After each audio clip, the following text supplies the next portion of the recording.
Welcome to Sunil Chemistry Zone.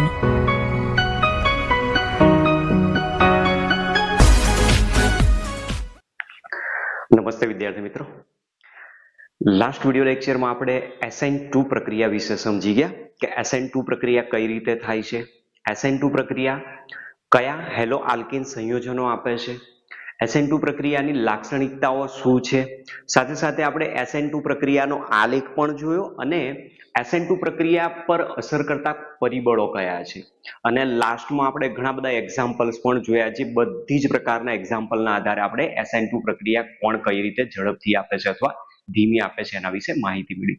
હવે એવી જ બીજી એક અગત્યની પ્રક્રિયા આપેલી છે, આપણને SN1 પ્રક્રિયા આપેલી છે. તો કેન્દ્રાનુરાગી વિસ્થાપન પ્રક્રિયાઓ આપણા સિલેબસમાં બે પ્રકારની આપી છે, SN1 પણ છે અને SN2 પણ છે. ક્યારેક ક્યારેક પરીક્ષામાં થિયરી બેઝ પણ પૂછાઈ જાય છે, તો ક્યારેક ક્યારેક બંનેનો તફાવત પણ પૂછાય છે. તો બંનેનો તફાવત લખવા માટે તમને બંનેમાં કમ્પેરિઝન કરતા આવડવી જોઈએ કે કયા મુદ્દા એકબીજા સાથે અહીંયા કમ્પેર કરી શકીએ છીએ.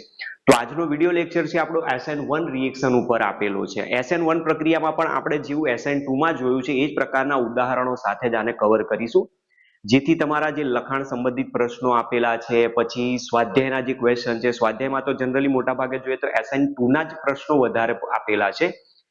તો એ પ્રકારના જે ક્વેશ્ચન છે તો MCQ સ્વરૂપે જ્યારે પૂછાય તો તમે એને સરળતાથી સોલ્વ પણ કરી શકો છો. ચલો શરૂ કરીએ તો આજનો વિડિયો લેક્ચર. એમાં SN1 પ્રક્રિયા વિશે માહિતી આપી છે.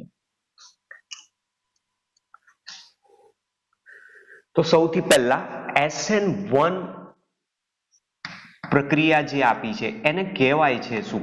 SN1 જેના ઉપરથી આપણને ખબર પડી જાય કે જે પ્રક્રિયા આપેલી છે એ પ્રક્રિયા પ્રથમ ક્રમની આપેલી છે, મતલબ ફર્સ્ટ ઓર્ડર રિએક્શન આપેલી છે. તો એને ઇંગ્લિશમાં ફર્સ્ટ ઓર્ડર ન્યુક્લિયોફિલિક સબસ્ટિટ્યુશન રિએક્શન તરીકે ઓળખવામાં આવે છે. સાથે સાથે આ યુનિમોલેક્યુલર સબસ્ટિટ્યુશન ન્યુક્લિયોફિલિક રિએક્શન પણ કહેવામાં આવે છે, મતલબ એક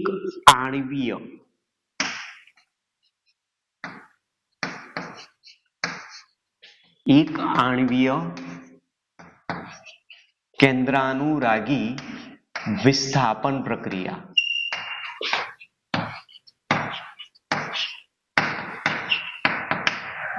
બરોબર, તો આપણને અહીંયા એક આણ્વીય કેન્દ્રાનુરાગી વિસ્થાપન પ્રક્રિયા અથવા પ્રથમ ક્રમની કેન્દ્રાનુરાગી વિસ્થાપન પ્રક્રિયા વિશે માહિતી આપી છે. એ એની કાઇનેટિક્સ ઉપરથી આપણે ચેક કરીશું કે ખરેખર સાચું છે કે ખોટું છે.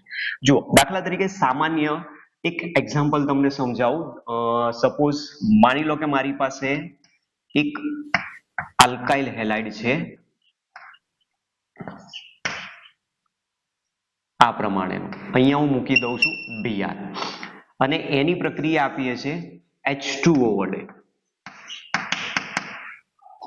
અને એ જ પ્રમાણે બ્રોમોમિથેન છે, બ્રોમોમિથેનની પ્રક્રિયા આપીએ છે H2O ની હાજરીમાં. હવે તમને અહીંયા પૂછે કે આ જે પ્રક્રિયા આપેલી છે એમાં આનો પ્રક્રિયા વેગ R1 કહું, આનો પ્રક્રિયા વેગ જો હું R2 કહું, તો R1 અને R2 માંથી કોણ વધારે હશે તો એ આપણને ખબર કઈ રીતે પડશે? તો એના માટે તમે જુઓ, જસ્ટ તમે વિચારશો એટલે તમને સીધો જવાબ મળી જાય એવો છે અહીંયા, કે આપણે જે SN1 SN2 ની વાત કરીએ છીએ ત્યારે જે લાસ્ટ લેક્ચરમાં આપણે જે સમજી ગયા SN2 રિએક્શન, એ SN2 રિએક્શનમાં જે પણ દ્રાવક વપરાય છે એ દ્રાવક પોલર એપ્રોટિક દ્રાવક તરીકે હોય છે. જ્યારે અહીંયા જે દ્રાવક આપેલો છે એ H2O પોલર પ્રોટિક દ્રાવક છે અને પોલર પ્રોટિક દ્રાવક હોય તો SN2 પ્રક્રિયા થાય નહીં, મતલબ આ પ્રક્રિયા આપશે નહીં. તો પ્રક્રિયા આ થશે કારણ કે SN1 પ્રક્રિયામાં પોલર પ્રોટિક સોલ્વન્ટનો આપણે યુઝ કરીએ છીએ. તો અહીંયા જ્યારે પ્રક્રિયા થશે ત્યારે એમાંથી નિપજ મળે છે CS3 CCS3 અને અહીંયા દાખલ થઈ જશે OH, એટલે તૃતીયક બ્યુટાઇલ આલ્કોહોલ મળી જશે, જેના આધારે કહી શકીએ કે અહીંયા આપેલી પ્રક્રિયા માટે R1 is greater than R2 છે. અને પ્રાયોગિક માહિતી તો એવું કહે છે કે જે SN1 પ્રક્રિયા જે આપણે બતાવીએ છીએ, મતલબ જે અહીંયા પ્રક્રિયા આપી છે એમાં જે R1 પ્રક્રિયા છે 3 ડિગ્રી આલ્કાઇલ હેલાઇડની જે પ્રક્રિયાનો વેગ છે એ 1 ડિગ્રી આલ્કાઇલ હેલાઇડના પ્રક્રિયા વેગ કરતા 10 લાખ ગણો વધારે હોય છે. અને આવું શા માટે જોવા મળે છે તેના પાછળ આ પ્રક્રિયાને આપણે સમજવું એટલે એની મિકેનિઝમ આપણને સમજાવશે. હવે અહીંયા જે ધ્રુવીય પ્રોટીક દ્રાવક લીધો છે, ધ્રુવીય પ્રોટીક દ્રાવકનું અહીંયા કામ શું છે એને સમજીએ. પહેલા જુઓ, આપણી પાસે જે ધ્રુવીય પ્રોટીક દ્રાવક આપેલો છે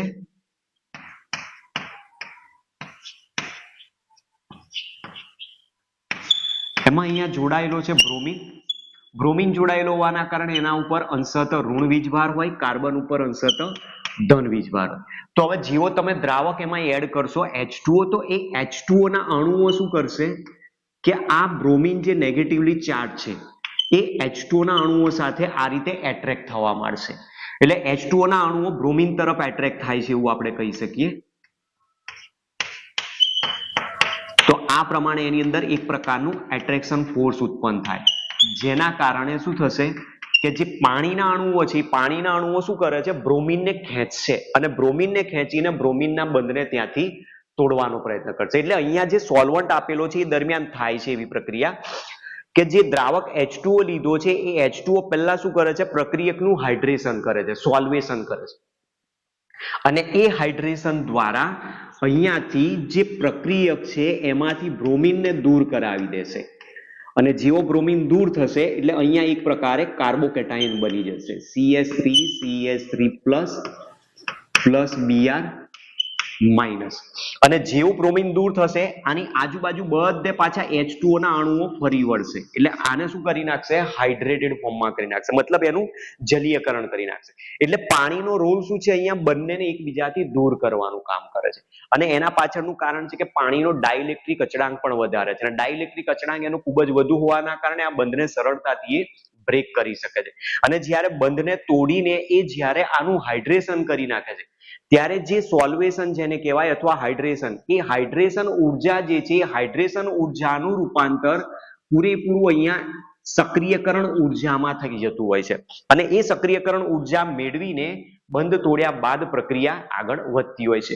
તો આની અંદર જે 3 ડિગ્રી કાર્બોકેટાયન બને છે એ જ મેઇન જવાબદાર છે. કારણ કે આમાં તમે જુઓ, આમાં કાર્બોકેટાયન જો બનતો હોય તો CH3+ કાર્બોકેટાયન બનશે. જ્યારે અહીંયા 3 ડિગ્રી કાર્બોકેટાયન બને છે, અને 3 ડિગ્રી કાર્બોકેટાયન બનતો હોવાના કારણે જ કીધું છે કે તૃતીયક આલ્કાઇલ હેલાઇડની પ્રક્રિયા એ પ્રાથમિક આલ્કાઇલ હેલાઇડ કરતા 10 લાખ ગણી વધારે છે એવી પ્રાયોગિક માહિતી આપણને સમજાવે. તો આ પ્રક્રિયાની અંદર અહીંયા આ પ્રમાણે એક આલ્કાઇલ હેલાઇડ બનતો હોય છે. હવે જે આલ્કાઇલ હેલાઇડ બન્યો છે એને જો હું આ રીતે બોન્ડ લાઇન સ્ટ્રક્ચરથી બતાવું તો આ 3 ડિગ્રી આલ્કાઇલ હેલાઇડ છે. એ 3 ડિગ્રી આલ્કાઇલ હેલાઇડ ઉપર અહીંયા જેવો છૂટો પડશે એટલે તરત જ H2O ના અણુ અહીંયા એની તરફ એટ્રેક્ટ થવા માંડશે. એટલે H2O માં રહેલો ઓક્સિજન એનું હાઇડ્રેશન કરી નાખશે. એટલે બધી બાજુથી એને ફરી વળશે અને એનું હાઇડ્રેશન કરી નાખશે આ રીતે. કારણ કે પોઝિટિવ ચાર્જ એટલે પોઝિટિવ ચાર્જ તરફ પણ એટ્રેક્ટ થશે ઓક્સિજન. તો આ પ્રમાણે એનું શું થાય છે, હાઇડ્રેશન થાય છે. એ હાઇડ્રેશન થશે ત્યારબાદ જે H2O રહેલો છે એ H2O આની સાથે એના ઉપર અટેક કરશે. તો આ H2O માં રહેલો ઓક્સિજન એને ઇલેક્ટ્રોન યુગ્મનું દાન કરશે. ઇલેક્ટ્રોન યુગ્મનું દાન કરીને એની સાથે બંધ બનાવશે. તો આ પ્રમાણે એની સાથે બંધ બનાવશે એટલે અહીંયા જોડાશે OH અને આના ઉપર ચાર્જ આવશે પ્લસ. ત્યાર પછી બીજો એક H2O નો જે અણુ હશે એ H2O નો અણુ શું કરશે, અહીંયાથી પ્રોટોનને ખેંચી લઈ જશે. અને જેવો એ પ્રોટોનને ખેંચી જાય ત્યાર પછી જે સંયોજન બનશે એ આલ્કોહોલ નિપજ બનશે. અને અહીંયાથી જે બ્રોમિન રહેલો છે એ બ્રોમિન અહીંયા છૂટો પડેલો છેલ્લે ફાઇનલ પ્રોડક્ટમાં મળશે અને લાસ્ટમાં અહીંયા છૂટો પડે છે H3O+ આયન. તો આ જે પ્રક્રિયા આપેલી છે એની અંદર જે બ્રોમિન બ્રોમાઇડ આયન તરીકે છૂટો પડ્યો છે એ પણ દ્રાવણની અંદર હાજર છે. અને એની અંદર પાણીના અણુઓ દ્વારા નિપજ બન્યા બાદ છેલ્લે H3O+ આયન પણ ઉત્પન્ન થાય છે. મતલબ જે લાસ્ટમાં પ્રોડક્ટ આવી છે એની સાથે H3O+ અને Br- બંને હાજર છે એવું કહી શકાય. તો આમાંથી જો તમને એવો પ્રશ્ન પૂછવામાં આવે કે SN1 પ્રક્રિયામાં મળતી નિપજ કયા માધ્યમમાં જોવા મળે છે, SN1 પ્રક્રિયામાં મળતી નીપજ કયા માધ્યમમાં જોવા મળે છે? તો તમે રિએક્શન જોઈને જ આના ઉપરથી અંદાજ આપી શકશો કે કયા માધ્યમમાં હોય. અહીંયા H3O પ્લસ આયન જોવા મળે છે. H3O પ્લસ આયનનો જે pKa છે -1.7 જેટલો છે, એટલે ખૂબ જ પ્રબળ એસિડ કહી શકાય, એકદમ સ્ટ્રોંગ એસિડ છે એવું કહી શકાય. સાથે સાથે તમે આ રીતે પણ કહી શકો કે આ બ્રોમિન અહીંયાથી H+ જો લઈ જાય તો HBr છૂટો પડી જશે, તો એ પણ એક પ્રકારે શું છે? એસિડ સંયોજન જ છે. તો એસિડિક માધ્યમમાં SN1 ક્રિયાવિધિ દરમિયાન નીપજ જોવા મળતી હોય છે. એટલે આ ક્વેશ્ચન તમારે ધ્યાન રાખવાનો છે.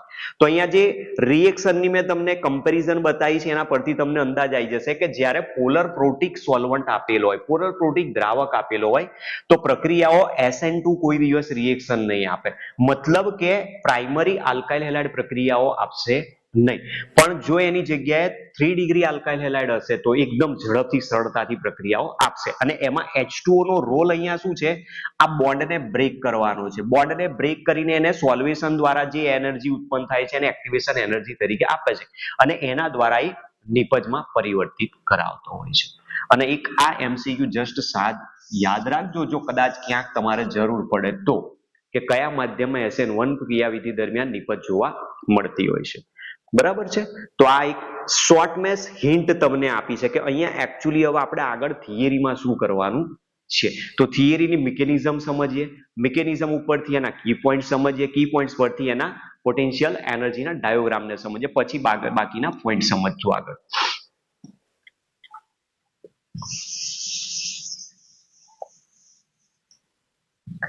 પ્રશ્ન એકદમ ઈઝી આપેલો છે, કઈ પ્રશ્નમાં ખાસ છે નહીં. હવે આપણે અહીંયા કોઈ 3 ડિગ્રી આલ્કાઇલ હેલાઇડ લઈએ. માની લો કે મારી પાસે 3 ડિગ્રી આલ્કાઇલ હેલાઇડ આ છે.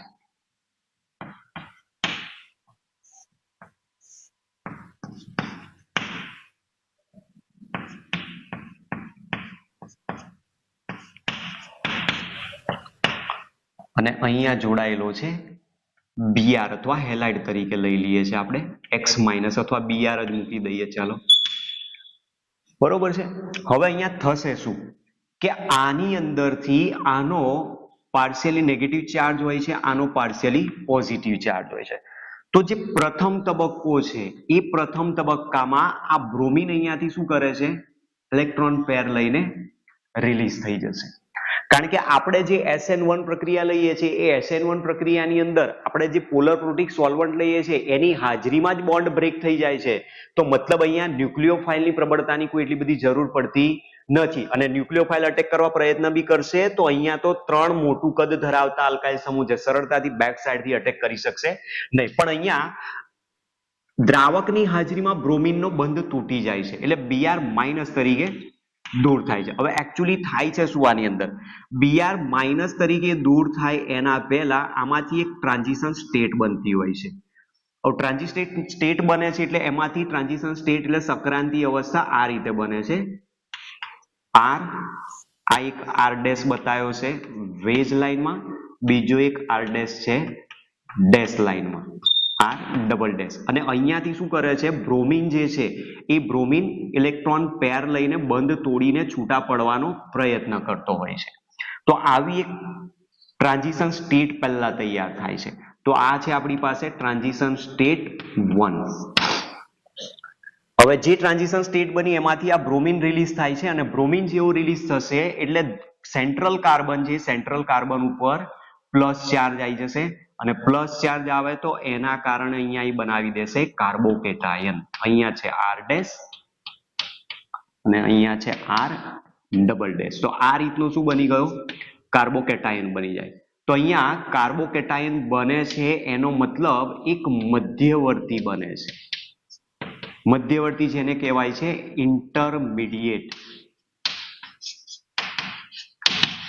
જે SN2 માં પોસિબલ નથી. SN2 માં ઓનલી ટ્રાન્ઝિશન સ્ટેટ જ જોવા મળે છે, અહીંયા મધ્યવર્તી બને છે. અને કાર્બોકેટાયન જો બનતો હોય તો કાર્બોકેટાયનની પુનઃરચના થઈ શકે છે, રીઅરેન્જમેન્ટ જેને કહીએ છીએ, પુનઃરચના થઈ શકે છે.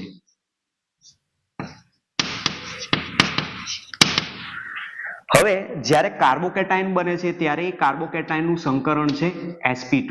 જે કાર્બન પોઝિટિવ ચાર્જ બતાવ્યો છે એની એક કક્ષક અહીંયા આ રીતની ખાલી રહેતી હોય છે, આ પ્રમાણે. બરોબર છે.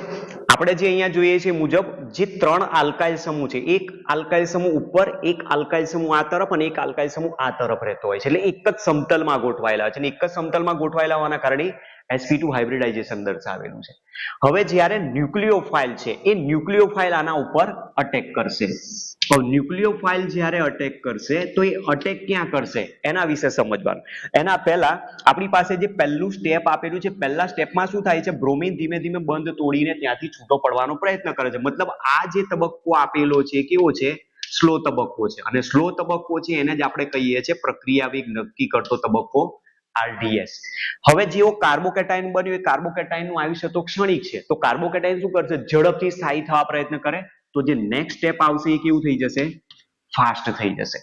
તો ફાસ્ટ સ્ટેપ છે એની અંદર નિપજ બનાવે એના પહેલા શું થાય, આ ન્યુક્લિયોફાઇલ આના ઉપર અટેક કરશે અને અટેક કરીને એની સાથે બંધ બનાવવા પ્રયત્ન કરે. એ કાં તો ફ્રન્ટ સાઈડ થી પણ અટેક કરી શકે છે, કાં તો બેક સાઈડ થી પણ અટેક કરી શકે, કારણ કે સમતલ આમ છે, આ રીતનું સમતલ છે અને આ જે એક લોબ છે ખાલી કક્ષકનો આ તરફ છે, બીજો લોબ છે એ આ તરફ છે.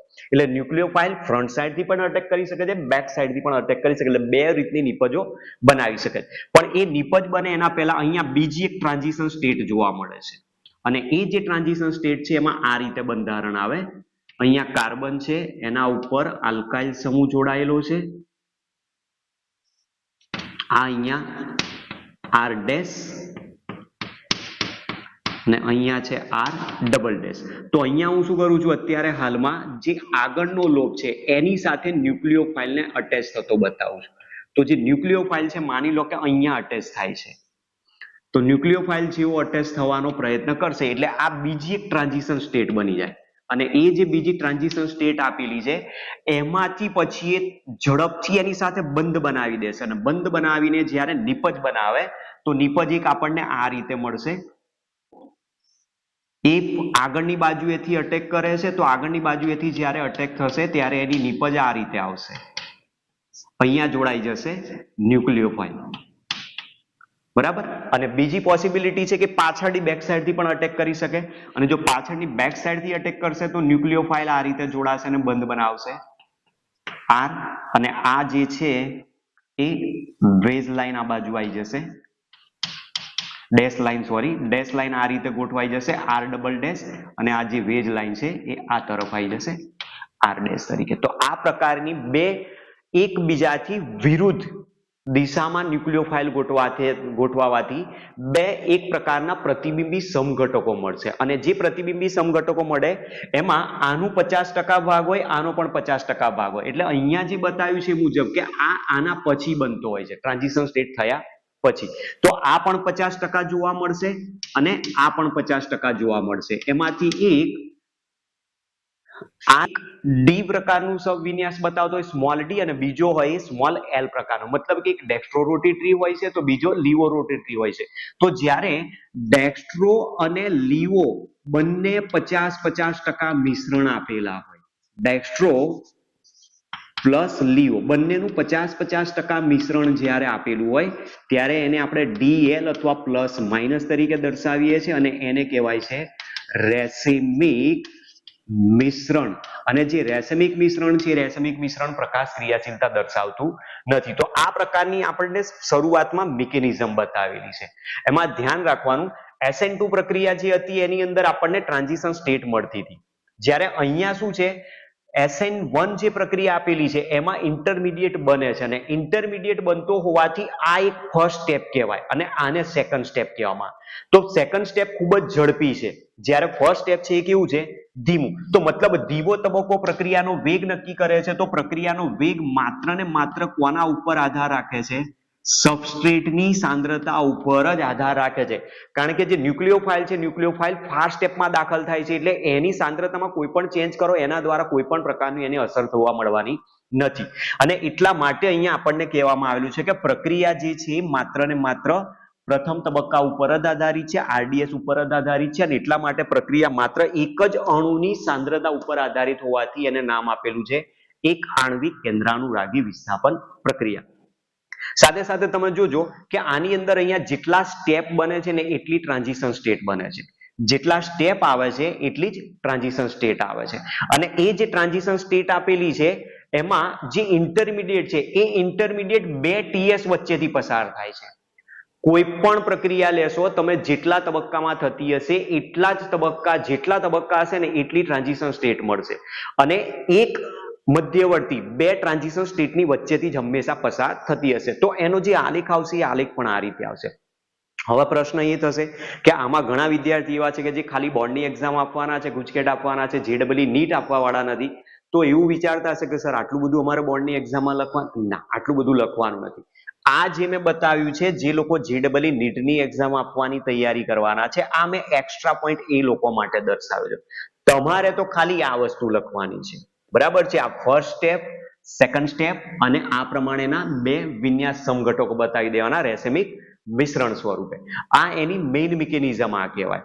આ મેં શા માટે લીધું છે? આપણે જે ડાયોગ્રામ બનાવવાના છે એના માટે મેં દર્શાવ્યું છે, બરાબર. એટલે પહેલા તમે આને નોંધ કરી લો એટલે તમને ખબર પડી જાય કે આની અંદરથી ઘટનાઓ કઈ રીતે જોવા મળે છે, મતલબ કે આખી પ્રોસેસ કઈ રીતે જોવા મળે છે, કે જેથી એમાં એક પ્રકારે રેસેમિક મિશ્રણ જોવા મળે છે. મતલબ અહીંયા ઘટના જે જોવા મળે છે રેસેમાઇઝેશન, રેસેમીકરણ જેને ગુજરાતીમાં કહેવાય, રેસેમીકરણની પ્રક્રિયા જોવા મળતી હોય છે. SN2 માં આપણને ઇન્વર્ઝન જોવા મળે છે, અહીંયા રેસેમીકરણની પ્રક્રિયા જોવા મળે, બરાબર. તો આ તમને અહીંયા જોવા મળ્યો છે કે આ શું છે? કાર્બોકેટાયન છે. તો C+ અહીંયા જે દર્શાવ્યો છે કાર્બોકેટાયન છે, અને એ કાર્બોકેટાયનને આપણે sp2 દર્શાવીએ છીએ. C+ carbocation.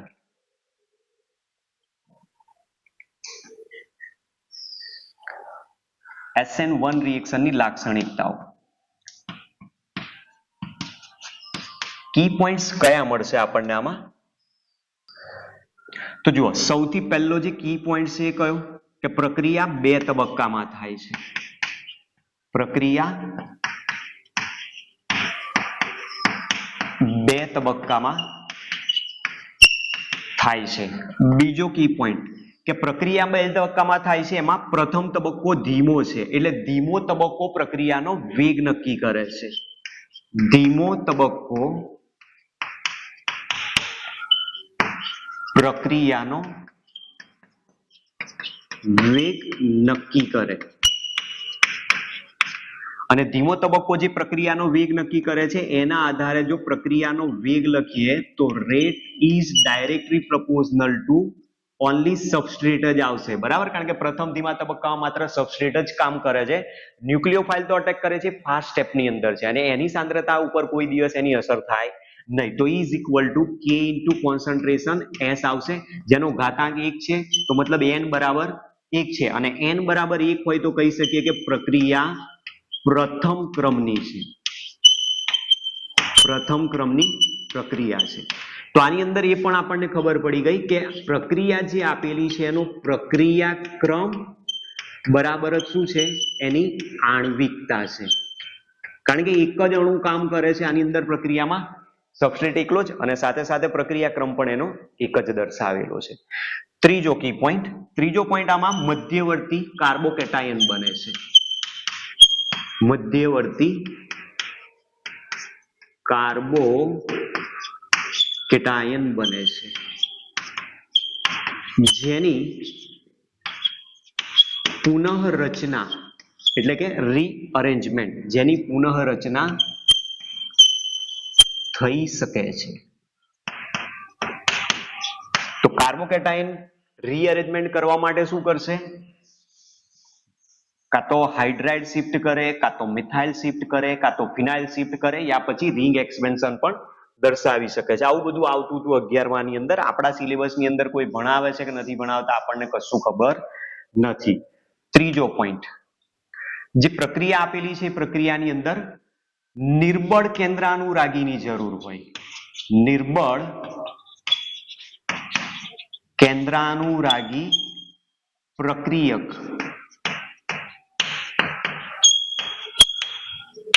ની જરૂર પડે. કારણ કે જો પ્રબળ કેન્દ્રાનુરાગી લઈ લેશો તો પ્રબળ કેન્દ્રાનુરાગી શું કરશે? પ્રક્રિયા કરશે ત્યારે SN2 મુજબ રિએક્શન થવા માંડશે. એટલે અહીંયા નિર્બળ કેન્દ્રાનુરાગીની હાજરીમાં પ્રક્રિયા થાય છે. ત્રીજો અને એના પછીનો નેક્સ્ટ પોઈન્ટ, ધ્રુવીય પ્રોટીક દ્રાવકોની હાજરીમાં પ્રક્રિયા થાય. ધ્રુવીય પ્રોટીક દ્રાવકોની હાજરીમાં SN1 પ્રક્રિયા થાય, મતલબ પોલર પ્રોટીક PPS જેને કહીએ છીએ. અને લાસ્ટ પોઈન્ટ જે બતાવ્યો છે મુજબ કે પ્રક્રિયામાં રેસેમિક મિશ્રણ જોવા મળે છે, મતલબ રેસેમીકરણ ની ઘટના જોવા મળે છે.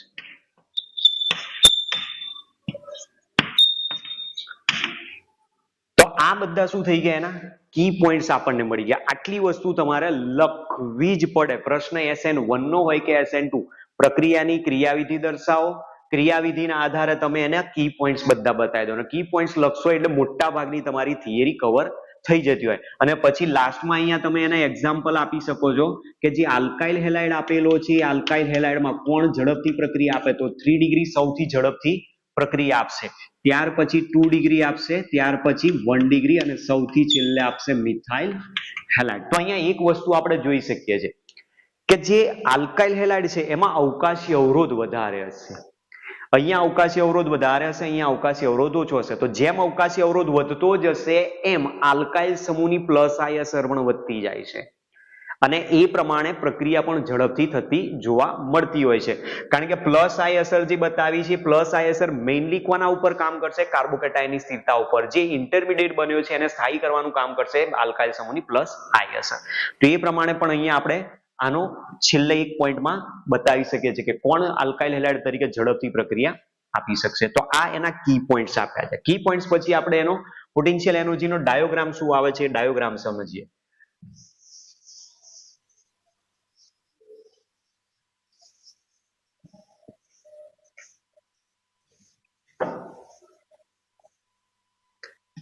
જેવો આપણે SN2 પ્રક્રિયામાં સ્થિતિ ઉર્જાનો આલેખ બનાવ્યો હતો, એક્ઝેક્ટ એ જ રીતે આમાં પણ આલેખ મળતો હોય. પોટેન્શિયલ એનર્જી વિરુદ્ધ રિએક્શન કોઓર્ડિનેટ્સ, એટલે કે પ્રક્રિયા અક્ષ જેને કહીએ છીએ. તો અહીંયા પોટેન્શિયલ એનર્જી આ રીતે આપેલી છે અને આ પ્રક્રિયા અક્ષ છે. અહીંયાથી આપણે લઈએ છીએ પ્રક્રિયકો. પ્રક્રિયક તરીકે છે Rx પ્લસ ન્યુક્લિયોફાઇલ. હવે જ્યારે પ્રક્રિયા થાય છે ત્યારે આપણે જોઈ ગયા કે પહેલા એક ટ્રાન્ઝિશન સ્ટેટ મળે છે, પછી ઇન્ટરમીડિયેટ આવે છે, પછી ટ્રાન્ઝિશન સ્ટેટ મળે છે અને પછી છેલ્લે પ્રોડક્ટ બનતી હોય છે. તો અહીંયા આપણે આને બતાવીશું પ્રોડક્ટ. તો પ્રોડક્ટ તરીકે કોણ છે, RNU પ્લસ X માઇનસ. એમાં આ ટ્રાન્ઝિશન સ્ટેટ 1 છે, આ ટ્રાન્ઝિશન સ્ટેટ 2 છે અને આ બતાવેલો છે એનો ઇન્ટરમીડિયેટ પ્રક્રિયા મધ્ય C. તો જે ઇન્ટરમીડિયેટ છે એ ઇન્ટરમીડિયેટ ઓલવેઝ બે ટ્રાન્ઝિશન સ્ટેટની વચ્ચે જ ઘેરાયેલો હોય. અને પ્રક્રિયા બે તબક્કામાં છે બતાવે છે કે પ્રથમ તબક્કામાં અહીંયા શું થાય છે, ઇન્ટરમીડિયેટ બને છે, પણ એ ટ્રાન્ઝિશન સ્ટેટ બન્યા બાદ બને છે. અને બીજા તબક્કામાં ન્યુક્લિયોફાઇલ એના ઉપર અટેક કરે છે અને એ ટ્રાન્ઝિશન સ્ટેટ દ્વારા પછી એમાં છેલ્લે નિપજમાં પરિવર્તિત થતો હોય. તો આ થઈ ગયો એનો પોટેન્શિયલ ડાયોગ્રામ ગણાશે. બરાબર છે.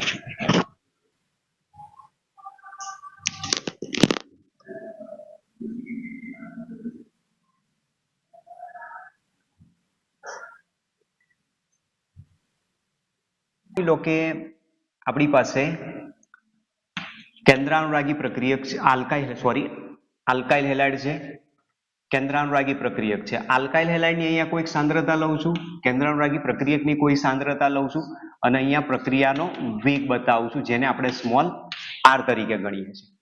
તો માની લો કે બંનેની સાંદ્રતા એક સરખી છે, તો પ્રક્રિયાનો વેગ કેટલો આવશે, r જ આવશે.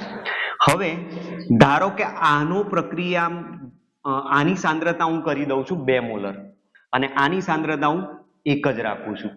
તો પ્રક્રિયા SN1 માત્ર આની સાંદ્રતા ઉપર આધાર રાખે છે. તો જેમ આ વધશે એમ પ્રક્રિયાનો વેગ વધશે, જેમ ઘટશે એમ પ્રક્રિયાનો વેગ ઘટશે. તો અહીંયા પ્રક્રિયા વેગ કેટલો થઈ જાય, 2r થઈ જશે. ત્રીજું, અહીંયા 1 કરું, અહીંયા 2 કરું તો પ્રક્રિયાનો વેગ આવશે r. ચોથું, અહીંયા 1 કરી દઉં, અહીંયા 2 કરું, અહીંયા 2 કરું તો પ્રક્રિયાનો વેગ આવશે 2r. એ જ પ્રમાણે આને હું 1/2 કરી દઉં, આને 1 કરું તો પ્રક્રિયા વેગ આવશે r/2. અને એ જ પ્રમાણે ધારો કે અહીંયા 1 અને 1/2 કરું તો પ્રક્રિયાનો વેગ શું આવશે, r જ આવશે. તો આ શું દર્શાવે છે, પ્રક્રિયાનો વેગ માત્ર ને માત્ર પ્રક્રિયકની સાંદ્રતા ઉપર જ આધાર રાખે છે. જેમ પ્રક્રિયકની સાંદ્રતા બદલાશે એમ પ્રક્રિયાનો વેગ પણ બદલાતો જાય છે. હવે આના આધારે આપણે પોઈન્ટ આગળ સમજીએ કે SN1 પ્રક્રિયા પર કયા પરિબળો અસર કરે છે? SN1 પ્રક્રિયાના વેગ પર, જેવું આપણે SN2 માં ભણ્યા હતા ને એવું ને એવો જ પોઈન્ટ છે, વેગ ઉપર અસર કરતા પરિબળો. તો કયા કયા પરિબળો આવે? સૌથી પહેલા degree of alkyl halide, degree of alkyl halide મતલબ આલ્કાઇલ હેલાઇડ નો પ્રકાર જેને કહીએ છીએ. તો જે પ્રક્રિયા આપેલી છે એ મુજબ RX ઝડપથી રિએક્શન કોણ આપે? 3 ડિગ્રી, ત્યાર પછી 2 ડિગ્રી, 1 ડિગ્રી અને મિથાઇલ હેલાઇડ આવે. તો તમે જોઈ શકો છો કે SN2 માં આપણને 1 2 3 આવે છે, જ્યારે અહીંયા 3 2 1 આવે છે. દાખલા તરીકે એક્ઝામ્પલ છે તો CS3 CCS3 twice Br is greater than CS3 CH Br CS3 is greater than CS3 CH2 CH2 Br is greater than CS3 Br. તો આ પ્રમાણે જે ક્રમ આપેલો છે શું બતાવે છે? આલ્કાઇલ હેલાઇડની સક્રિયતાનો ક્રમ દર્શાવે છે. બીજું કે જો બીટા બ્રાન્ચિંગ વધતું જાય, આપણે આ પણ પોઈન્ટ સમજેલા છીએ, જો બીટા બ્રાન્ચિંગ વધે તો SN1 પ્રક્રિયાનો વેગ પણ શું થઈ જાય? વધી જાય. SN2 માં ઘટે, SN1 માં વધતો જાય. દાખલા તરીકે અહીંયા હેલોજન ગોઠ્યો, આ આલ્ફા કાર્બન છે, આ બીટા કાર્બન છે.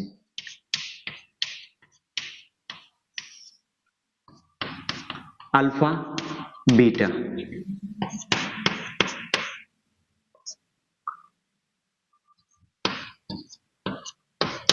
આ પ્રમાણેનું સંયોજન હશે. જુઓ, આ આલ્ફા કાર્બન, આ બીટા કાર્બન. તો અહીંયા બીટા કાર્બન ઉપર એક પણ બ્રાન્ચ નથી, મતલબ શાખા. અહીંયા બીટા કાર્બન ઉપર એક જ શાખા છે, અહીંયા બીટા કાર્બન ઉપર 2 શાખાઓ આપેલી છે. તો અહીંયા શું કહે છે કે જેમ બીટા બ્રાન્ચિંગની વેલ્યુ વધતી જશે, જેમ બીટા કાર્બન ઉપર શાખાઓ વધતી જાય, એમ SN1 પ્રક્રિયાનો વેગ વધતો જાય. તો મતલબ અહીંયા આ ઝડપથી પ્રક્રિયા આપશે, આ પ્રક્રિયા એના પછી આપશે. તો અહીંયા તમે જોઈ શકો છો કે નિયોપેન્ટાઇલ હેલાઇડ જે આપેલો છે એ નિયોપેન્ટાઇલ હેલાઇડ પ્રાથમિક પ્રકારનું સંયોજન છે, તેમ છતાં એમાં બીટા બ્રાન્ચિંગની હાજરીના કારણે ઝડપથી પ્રક્રિયા આપતો હોય છે. તો આ એક પોઈન્ટ તમારે યાદ રાખવાનો છે કે બીટા બ્રાન્ચિંગના આધારે આપણા સ્વાધ્યાયમાં જે ક્વેશ્ચન આપેલો છે એ સોલ્વ કરવા માટે તમારે આની જરૂર પડશે. એ SN1 નો હોય યા SN2 માટેનો હોઈ શકે છે.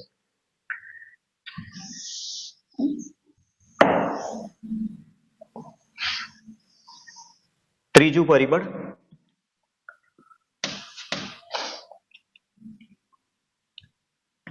નેચર ઓફ ન્યુક્લિયોફાઇલ, મતલબ કેન્દ્રાનુરાગીનો સ્વભાવ જેને કહી શકાય. તો આ પ્રક્રિયામાં નિર્બળ કેન્દ્રાનુરાગી, નિર્બળ કેન્દ્રાનુરાગી SN1 પ્રક્રિયાની તરફેણ કરે.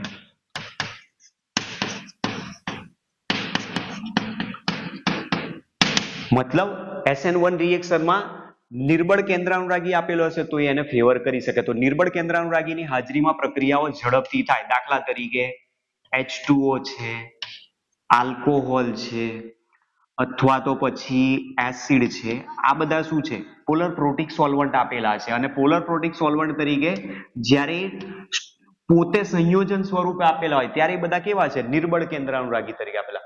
આપણે ભણી ગયેલા છે કે નેગેટિવ આયન હશે એ પ્રબળ હશે, પણ જો તટસ્થ હશે તો એ નિર્બળ કેન્દ્રાનુરાગી તરીકે વર્તતો હોય છે. તો આપણે ધ્યાન રાખવાનું છે, આ બધા નિર્બળ કેન્દ્રાનુરાગીમાં ગણેલા છે. Number 4, nature of living group, દૂર થતા ક્રિયાશીલ સમૂહનો સ્વભાવ. તો લિવિંગ ગ્રુપ જેટલું સારું હશે એટલે પ્રક્રિયા ઝડપથી આપી દેશે. તો એ તો SN1 માટે લો કે તમે SN2 માટે લો, તો મતલબ કહી શકીએ કે ગુડ લિવિંગ ગ્રુપ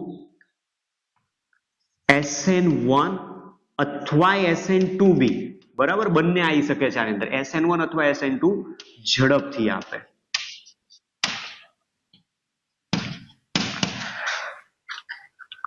નંબર 5,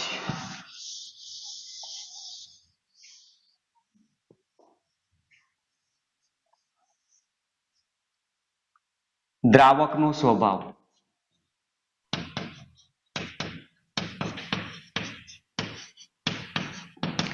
દ્રાવકનો સ્વભાવ કેવો હોવો જોઈએ?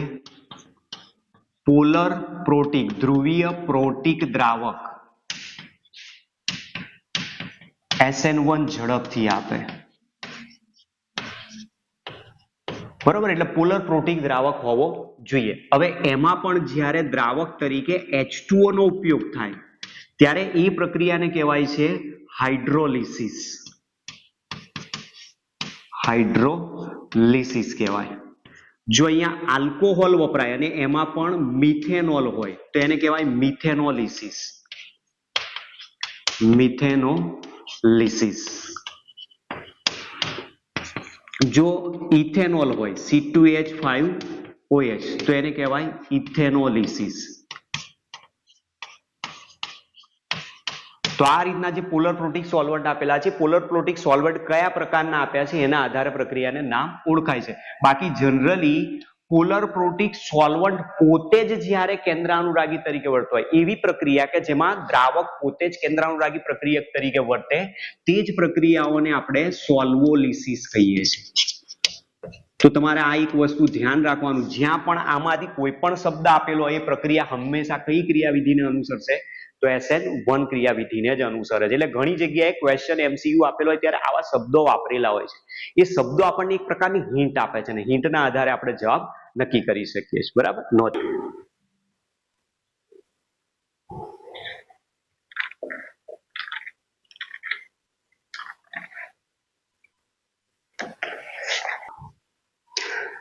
હવે કેટલાક એક્ઝામ્પલ આપણે સમજશું. એમાં rate of SN1, rate of SN1 મતલબ SN1 પ્રક્રિયાનો વેગ એ સીધે સીધો કાર્બોકેટાયનની સ્થિરતા ઉપર આધાર રાખે. મતલબ કે સ્ટેબિલિટી ઓફ કાર્બોકેટાયન. અહીંયા કાર્બોકેટાયન મધ્યવર્તી બને છે અને કાર્બોકેટાયન જેટલો સ્થાયી હશે ને એટલી ઝડપથી નિપજો બનાવી શકે, મતલબ એટલી પ્રક્રિયા ઝડપી આપી શકશે. તો એવા એક્ઝામ્પલ આપેલા છે, એક્ઝામ્પલને સમજીએ. પહેલું એક્ઝામ્પલ જો આ પ્રકારના પહેલા ક્વેશ્ચન આપેલા છે. હવે આને શું કરવાનું છે? આપણે કમ્પેર કરવાનું છે કે કોણ ઝડપથી પ્રક્રિયાઓ આપી શકે છે. તો સૌથી પહેલા શું કરવાનું? જુઓ, આલ્કાઇલ સમૂહ જુદા જુદા હોય તો કાર્બોકેટાયનના પ્રકાર ઉપરથી જતા રહો અથવા આલ્કાઇલ હેલાઇડના પ્રકાર ઉપરથી જતા રહો. આપણે જે પ્રક્રિયા છે એ પ્રક્રિયા ઝડપથી કોણ આપે છે? 3 ડિગ્રી, 2 ડિગ્રી, 1 ડિગ્રી, સૌથી છેલ્લો આવે મિથાઇલ હેલાઇડ. તો આપણે આના આધારે જવાનું કે જો જોડાયેલો હેલોજન સમાન હોય તો આલ્કાઇલ સમૂહના પ્રકાર ઉપરથી જાઓ અને એમાં કોણ કાર્બોકેટાયન સ્થાયી આપી શકે જે ઝડપી નિપજ આપે. તો આ 3 degree alkyl halide, 2 degree alkyl halide, 1 degree alkyl halide અને મિથાઇલ હેલાઇડ. તો તમે હેલોજન દરેકમાંથી દૂર કરીને કાર્બોકેટાયન ચેક કરી લો. એટલે આ 3 ડિગ્રી કાર્બોકેટાયન બનાવશે, આ 2 ડિગ્રી બનાવશે, આ 1 ડિગ્રી બનાવશે ને આ મિથાઇલ કાર્બોકેટાયન બનાવ. તો એ રીતે જો સક્રિયતાનો ક્રમ લઈએ તો કોણ ઝડપથી પ્રક્રિયા આપશે? 1, પછી 2 આવશે, પછી 3 આવશે અને પછી આવશે 4. એના પછીનો આપ્યો છે એમાં તમે જુઓ, અહીંયાથી હેલોજનને દૂર કરશો એટલે આ કાર્બોકેટાયન બનશે, અહીંયાથી દૂર કરશો આ કાર્બોકેટાયન બનશે, અહીંયાથી દૂર કરશો આ કાર્બોકેટાયન બનશે. અહીંયા હેલોજન છે પણ અહીંયા જે કાર્બન છે એ બ્રિજ હેડ કાર્બન છે. ઓલરેડી મેં આગળ તમને સમજાવી દીધેલું છે કે બ્રિજ હેડ કાર્બન આપેલો હોય તો એ કોઈ દિવસ SN1 SN2 પ્રક્રિયા આપે નહીં. તો અહીંયા તમે જોઈ શકો છો આ જે કાર્બોકેટાયન બનાવશે એ પ્રાઇમરી આવશે, અહીંયા આવશે ટર્સરી આવશે અને અહીંયા આવશે સેકન્ડરી. તો સૌથી ઝડપી પ્રક્રિયા કોણ આપે? 2. ત્યાર પછી 3, પછી 1 અને પછી છેલ્લે 4 આવશે. તો જે આપણો આન્સર છે એ 2, 3, 1 અને 4 આવશે આ પ્રમાણે. ચલો એના પછી અહીંયાથી હેલોજન દૂર કરાવો, અહીંયાથી હેલોજન દૂર કરાવો. તો આ કાર્બોકેટાયન બનશે પ્રાઇમરી, આ કાર્બોકેટાયન બનશે ટર્સરી. તો અહીંયા ટર્સરી છે, અહીંયા પ્રાઇમરી છે. તો ઝડપથી પ્રક્રિયા કોણ આપશે? 1 is greater than 2. એના પછી અહીંયા કાર્બોકેટાયન બનશે, અહીંયા કાર્બોકેટાઇન બનશે. બંનેનો પ્રકાર સરખો છે. પ્રકાર સરખો હોય તો આલ્ફા કાર્બન ઉપરથી જતા રહો, સોરી આલ્ફા હાઇડ્રોજન ઉપરથી જતા રહો.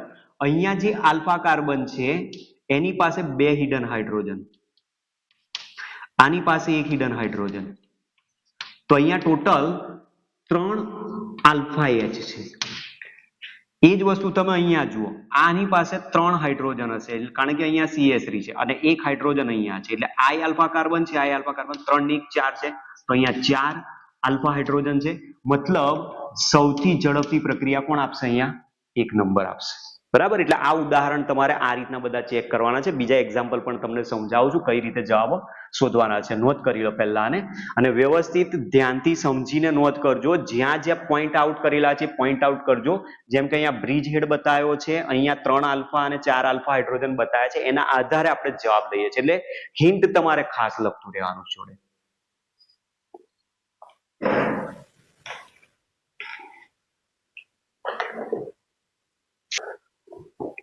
જો આ પ્રમાણેના ક્વેશ્ચન છે બીજા. એમાં 5 નંબરનો આપ્યો છે ક્વેશ્ચન, અહીંયાથી હેલોજન દૂર કરાવો.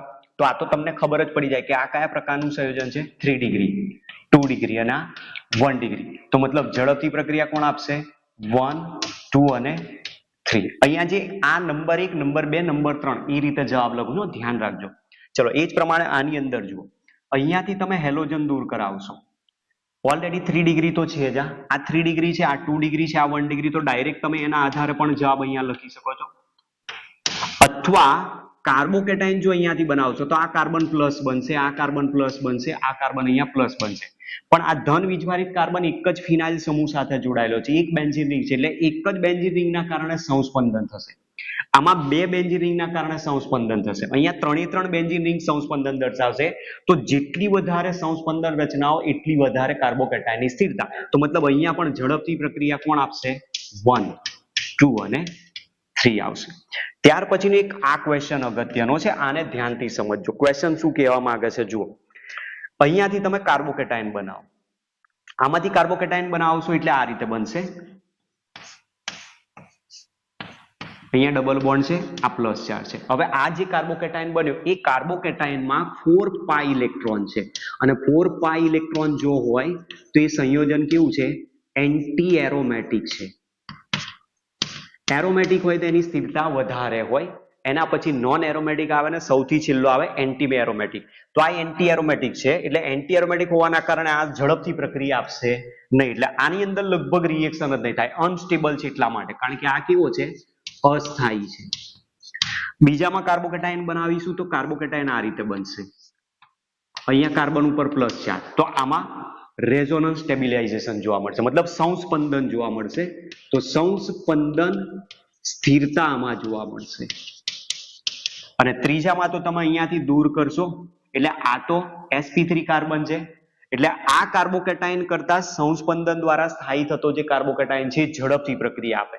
તો એના આધારે જો હું જવાબ લખું તો 2 સૌથી પહેલા આવશે, પછી 1 આવશે, સૌથી છેલ્લો આવશે નંબર 3 આવશે. બરાબર. તો આ ક્વેશ્ચન તમારે ખાસ આ રીતના યાદ રાખવાના કે કાર્બોકેટાઇન બનતો હોય એમાં સ્ટેબિલિટી શેના કારણે છે? રેઝોનન્સના કારણે છે, હાઇપર કોન્જ્યુગેશનના કારણે છે, કે પછી એરોમેટિસિટીના કારણે છે? એના આધારે પણ તમને જવાબ માંગી શકે છે એક્ઝામમાં.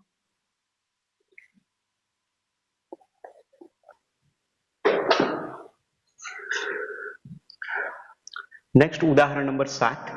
આ રીતે 2 બંધારણ આપેલા છે, એમાં તમે જુઓ અહીંયાથી આને દૂર કરી નાખો એટલે આ કાર્બન ઉપર પ્લસ ચાર્જ આવશે.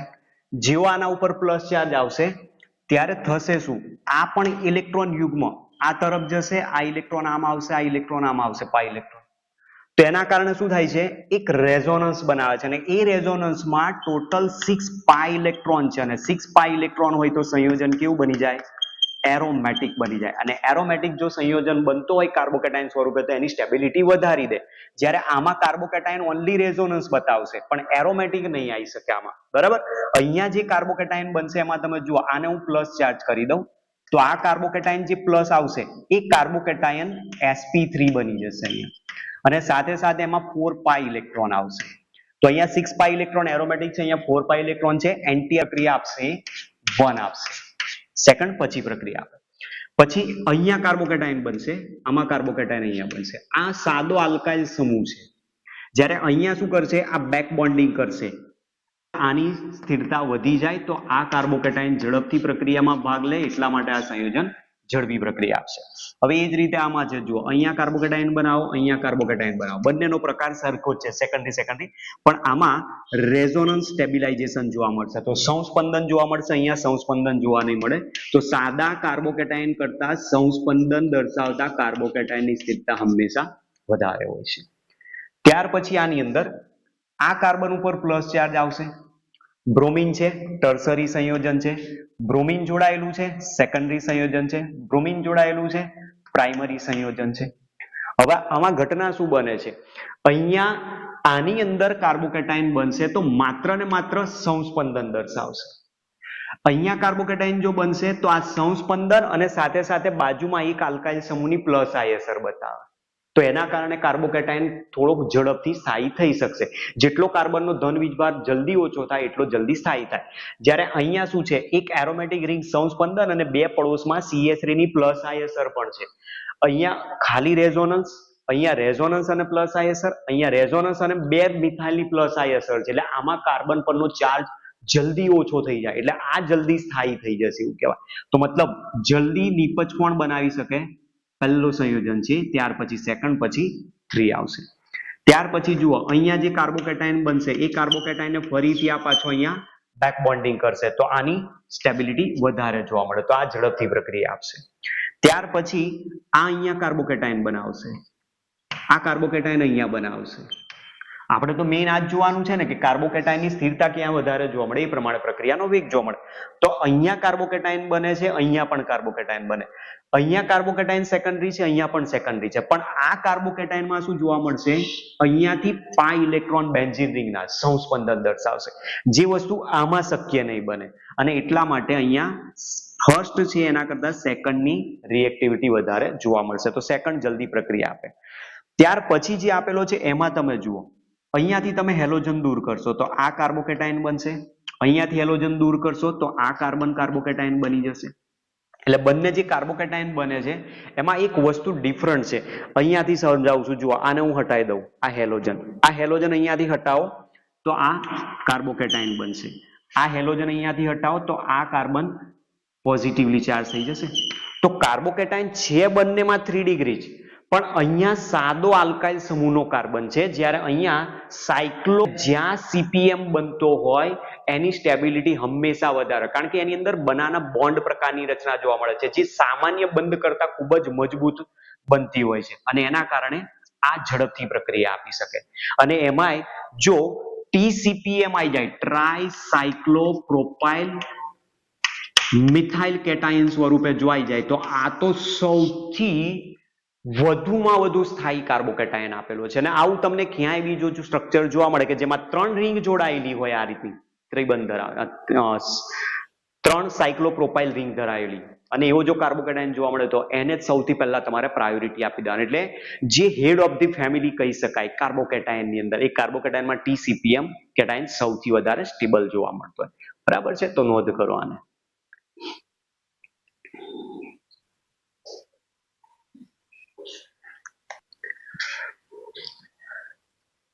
નેક્સ્ટ ફરીથી ક્વેશ્ચન આપેલો છે આ પ્રમાણે, SN1 પ્રક્રિયા વચ્ચેની કમ્પેરિઝન બતાવવાની છે. કમ્પેર SN1 રિએક્શન, મતલબ અહીંયા જે અલગ અલગ પ્રકારના પ્રક્રિયાકો આપેલા છે એમાંથી કોણ પ્રક્રિયા કઈ રીતે ઝડપી આપે છે, ધીમી, એનો ક્રમ નક્કી કરવાનો. તો જુઓ અહીંયા ફરીથી આપણી પાસે એ જ આવ્યો CPM, આ અહીંયાથી કાર્બોકેટાયન બનાવશે, આ અહીંયા કાર્બોકેટાયન બનાવશે, આ અહીંયા કાર્બોકેટાયન બની જશે. તો આ 3 ડિગ્રી બની ગયો. જુઓ CPM તો ઓલરેડી આપણે કીધું છે કે એ સૌથી વધારે સ્થાયી કાર્બોકેટાયન છે, તો અહીંયા એક જ CPM છે, અહીંયા 2 CPM છે, જ્યારે અહીંયા 3 છે. તો આ અને આ 3 ડિગ્રી હોવાના કારણે આ સૌથી ઝડપથી પ્રક્રિયા આપે, મતલબ અહીંયા ક્રમ આવશે 1 2 3 આવશે.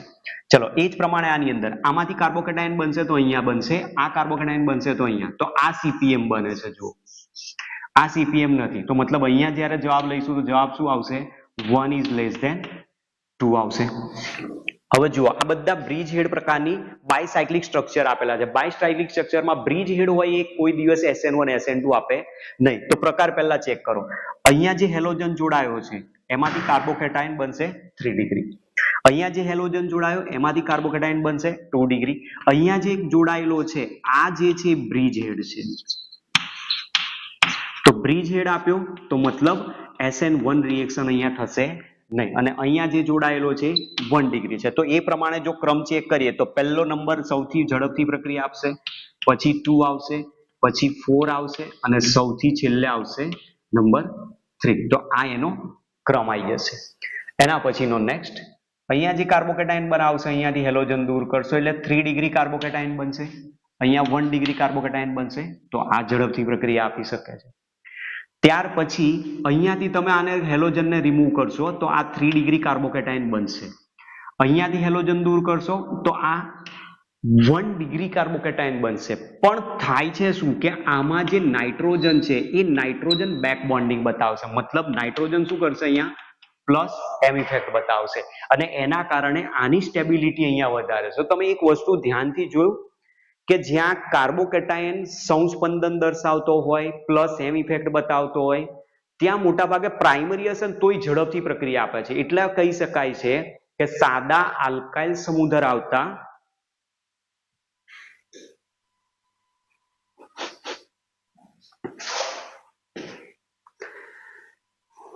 તો તમે એક વસ્તુ નોંધ કરી કે સાદા આલ્કાઇલ સમૂહ કરતા જેમાં સંસ્પંદન જોવા મળે છે, જેમાં પ્લસ એમ ઇફેક્ટ જોવા મળે છે, એ કાર્બોકેટાયન સૌથી ઝડપથી પ્રક્રિયાઓ બનાવતો હોય કારણ કે એની સ્ટેબિલિટી વધારે છે.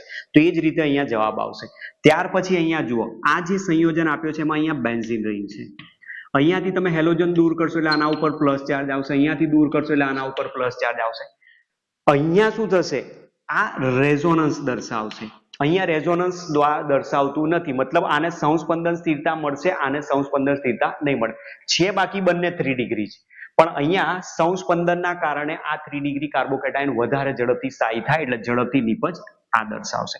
ત્યાર પછી જે આપ્યો છે એમાં જુઓ અહીંયા એરોમેટિક રિંગ છે. એરોમેટિક રિંગ જે દર્શાવી છે એમાં હું અહીંયા પાઈ બંધ મૂકી દઉં આ પ્રમાણે. અહીંયા જે દર્શાવ્યો છે એ શું કરશે, ઓક્સિજન પ્લસ એમ ઇફેક્ટ બતાવે. તો ઇલેક્ટ્રોન ક્યાં જશે, ઉપર કાર્બોકેટાયન જે બનતો હશે એના તરફ. જ્યારે અહીંયા શું કરશે, આ માઇનસ એમ ઇફેક્ટ બતાવે. તો આ માઇનસ એમ છે અને આ પ્લસ એમ છે. તો જેમ પ્લસ એમ ઇફેક્ટ વધારે હોય એમ કાર્બોકેટાયનની સ્થિરતા પણ વધારે હોય. તો ઝડપથી પ્રક્રિયા કોણ આપવો જોઈએ, પહેલું સંયોજન છે. તો આ તમારે ધ્યાન રાખવાનું છે કે જ્યારે કાર્બોકેટાયન બનાવેલો હોય CH2+ અને એના પડોશમાં જ્યારે આ રીતે ક્રિયાશીલ સમૂહ જોડાયેલો હોય કે જેમાં ઓક્સિજન છે પ્લસ એમ બતાવે તો આ સ્ટેબિલિટી વધારવાનું કામ કરે છે. પણ જ્યારે CH2+ હોય અને એની આજુબાજુમાં જો નાઇટ્રોજન જોડાયેલો હોય, બરાબર છે, તો નાઇટ્રોજન જોડાયેલો હોય તો એ શું કરે, એમાંથી ઇલેક્ટ્રોનને ખેંચશે કારણ કે એ પોઝિટિવલી ચાર્જ છે એટલા માટે. તો ત્યાં એ પોતે ઇલેક્ટ્રોન ખેંચશે તો કાર્બન ઉપર ધન વીજભાર વધતો જશે. જ્યારે અહીંયા શું કરશે, આ બેક બોન્ડિંગ દ્વારા એના ધન વીજભારને ઓછો કરીને એને સ્થાયી કરે છે અને એટલા માટે આ પ્લસ એમ ઇફેક્ટ દર્શાવતું જે સંયોજન છે એની સ્ટેબિલિટી વધારે કહેવાય. તો તમે જોઈ શકો છો જેટલા પણ મેં એક્ઝામ્પલ અહીંયા કવર કર્યા છે એમાંના મોસ્ટલી બધા જ ક્વેશ્ચન કવર થઈ ગયેલા છે. અને આવો કોઈ પણ MCQ તમારી ચોપડીની અંદર તમે ફેંદી જોજો, એ પછી તમારી NCERT ની બુકમાં લખાણ સંબંધિત કોયડા સ્વરૂપે હોય યા સ્વાધ્યાયમાં આપેલો હોય, તમે આના જ કન્સેપ્ટનો ઉપયોગ કરીને જવાબ શોધશો ને તો 100% જવાબ સાચો નીકળશે. તો આ પ્રમાણેનો આપણો જે અહીંયા કેન્દ્રાનુરાગી વિસ્થાપન પ્રક્રિયાઓનો જે પ્રશ્ન આપેલો હતો SN1 અને SN2 બંને અહીંયા હવે ક્લિયર થઈ જાય છે. તો SN1 નો આખો પણ ફંડા અહીંયા આ રીતે ક્લિયર કર્યો છે.